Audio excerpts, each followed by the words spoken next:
C'est vraiment un échange, une discussion autour du livre de Philippe Lacoche, des matins translucides.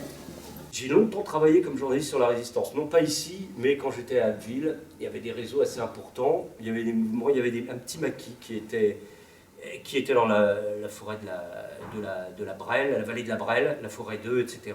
Ici, c'était une résistance effectivement cheminote, mais madame pourra en parler mieux que moi, une résistance FTP très largement, avec des mouvements divers. Il y avait l'OCM, il y avait notamment un grand résistant qui a marqué le musée, monsieur Leblanc en parlera beaucoup mieux que moi, c'est monsieur Droma, que certains ont connu, etc., qui était l'OCM, si je ne m'abuse.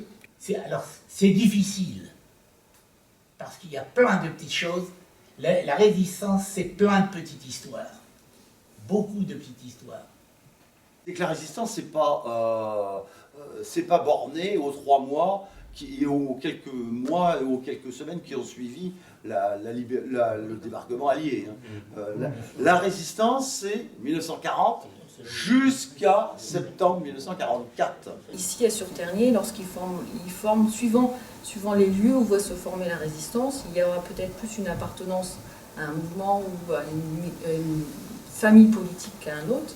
Mais la particularité de Ternier, c'est ce qu'on disait hier, c'est la présence en fait sur un territoire de gens qui appartiennent à la Libération Nord, un nombre qui vont appartenir à la Libération Nord, d'autres qui vont appartenir à l'OCM, d'autres qui vont appartenir au FTP. J'ai retrouvé dans le livre d'Alain Nice, j'ai retrouvé des gens qui sont cités, des noms, des gens que je vais croiser au bistrot, moi, parce que bon, voilà, après 68, etc., on les voyait, ils étaient encore là, ils étaient vivants, des fois ils lâchaient un truc.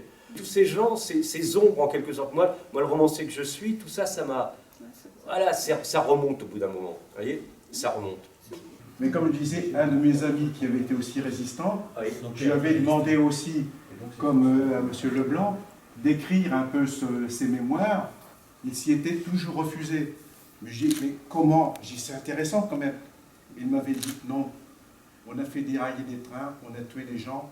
Je ne veux pas un jour quelqu'un en face de moi me demande pourquoi j'ai tué ses parents ou ses grands-parents. Il faut savoir que toute la Gestapo de Saint-Quentin, tout le SD de Saint-Quentin, tous, sans exception, ont été récupérés et ont intégré les services secrets américains en 1944. Monsieur Maurice Herman, qui était chef de gare principal à Ternier, fut arrêté par les Allemands. Il décédera en déportation. À Ternier, une place porte son nom. C'est la place où se déroule le marché. Je suis très fier et respectueux de ce qui a été réalisé par nos anciens. Et encore une fois, je leur adresse tous mes remerciements. Je ne me suis pas présenté. Je suis monsieur Didier, président du cheminot ancien combattant à Ternier.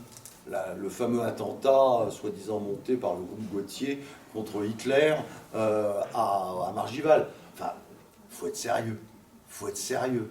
C'était totalement impossible, mais totalement impossible d'approcher à moins de 3 km le Führer lorsqu'il était en déplacement. C'était totalement impossible. Bon, moi, ce bombardement, je l'ai vécu.